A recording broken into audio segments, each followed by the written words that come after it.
John came down to Nashville a couple years before, and he was well established.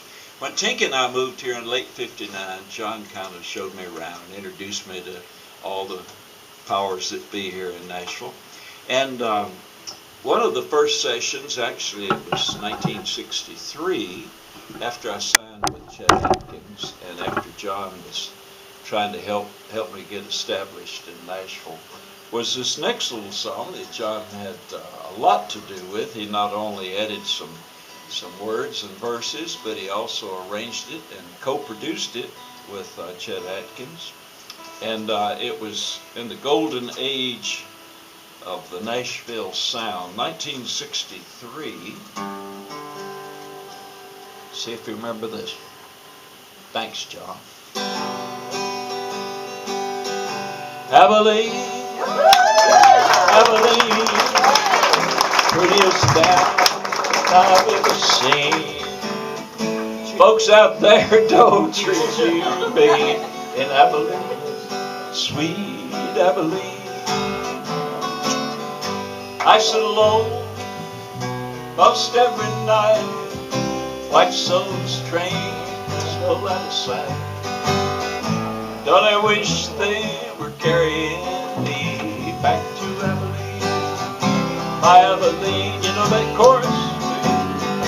Abilene, Abilene, prettiest town that I've ever seen. Folks out there don't treat you mean, Abilene, my Abilene.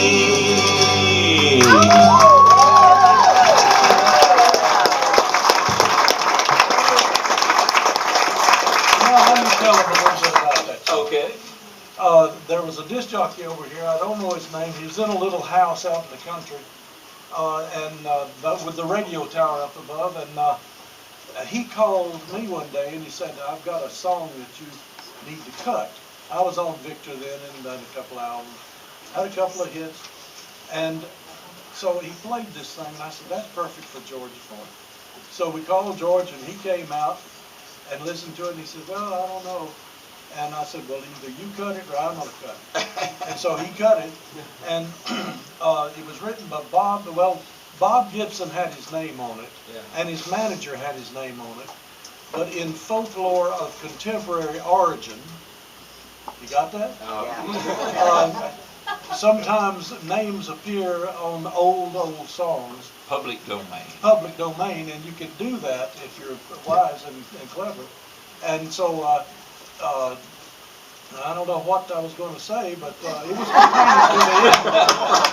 pertaining to what we were talking about, and it was fundamental. Yeah. And I'm sorry I forgot it, but it must not have been worth it. Well, you got involved in it. Yeah, I got involved in it, and then so we arranged it, went to the studio, and Chet Atkins said, oh, I love this song. I said, well, you do the intro, and you do the turnarounds and everything. And so he did. And that guy, I don't know, I've had a lot of people in my life that I really did care for, but he was just so, he was a dear, very dear, sweet man. He really was. Yeah, oh yeah. Other than my daddy. We miss him terribly. Other than my daddy and Dr. Billy Graham, I always tell people he was the greatest man I ever met.